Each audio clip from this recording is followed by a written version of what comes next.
Assalamualaikum warahmatullahi wabarakatuh. Halo semuanya, kenalin, aku Salvira Khairani dengan NIM C24012310007 dari kelompok 5 Praktikum Biologi Perikanan, Fakultas Perikanan dan Ilmu Kelautan, Departemen Manajemen Sumber Daya Perairan, IPB University.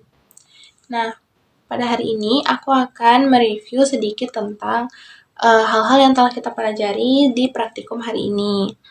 Pada praktikum hari ini kita belajar tentang reproduksi ikan, di mana di pertemuan sebelumnya kita belajar tentang pertumbuhan dan mengambil sampel dari ikan tersebut berupa usus dan gonad. Di mana pada hari ini gonad yang telah kita ambil di minggu kemarin kita analisis untuk menghitung telur atau fekunditas.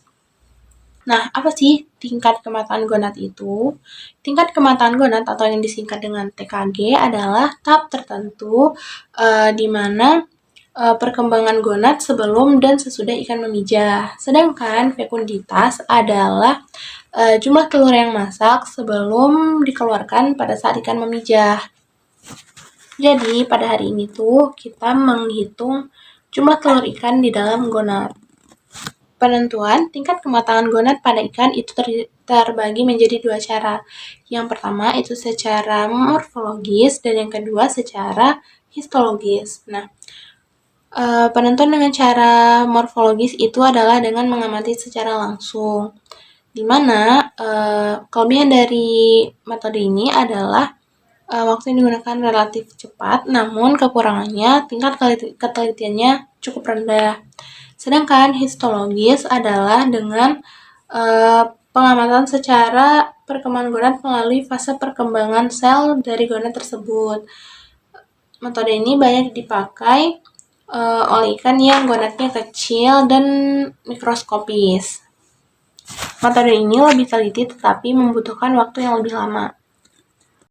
Adapun beberapa faktor yang sangat memengaruhi saat pertama kali ikan matang gonad, di antaranya ada faktor internal dan juga eksternal. Nah, faktor internal itu terdiri dari perbedaan spesies, ukuran, umur, dan fisiologis individu. Sedangkan faktor eksternalnya adalah suhu, arus, makanan, serta kualitas lingkungannya. Yang pertama, menyiapkan alat dan bahan yang akan digunakan. Di antaranya itu adalah sampel gonad yang sudah diawetkan, alat bedah, tisu, gelas ukur, aquades, dan timbangan digital. Setelah menyiapkan alat dan bahan, sampel gonad diambil lalu dikeringkan dengan menggunakan tisu sebelum memasuki langkah berikutnya. Pada praktikum ini terdapat 3 metode kerja yang digunakan, yaitu metode gravimetri, metode volumetri, dan metode gabungan. Nah, metode gravimetri adalah dengan melakukan penimbangan pada gonad, yaitu berdasarkan beratnya. Langkah pertama yaitu menimbang bobot gonad utuh. Selanjutnya, gonad dibagi menjadi 3 bagian, yaitu bagian anterior, bagian middle, dan bagian posterior.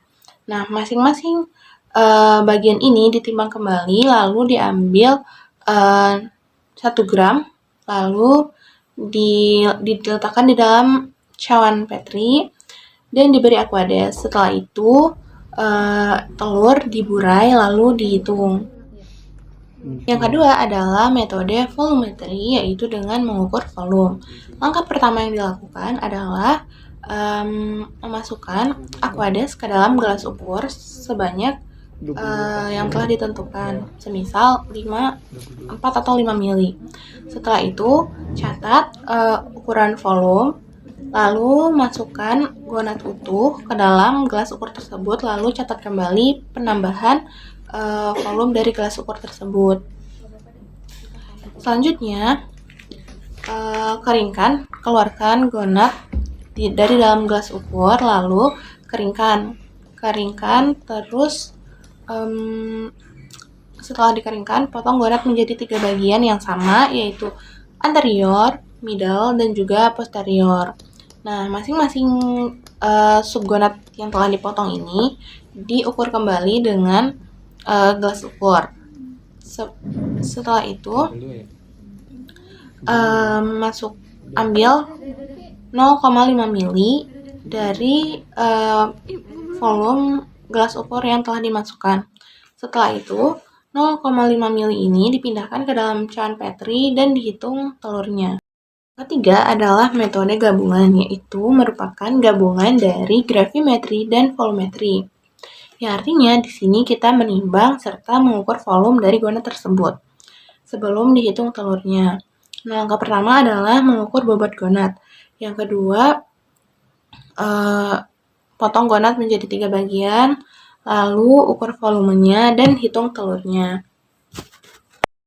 Setelah menyelesaikan penghitungan telur, selanjutnya data-data yang telah dikumpulkan seperti jumlah telur, bobot, dan volume dimasukkan ke dalam rumus-rumus yang telah ditentukan untuk menghitung fekunditas.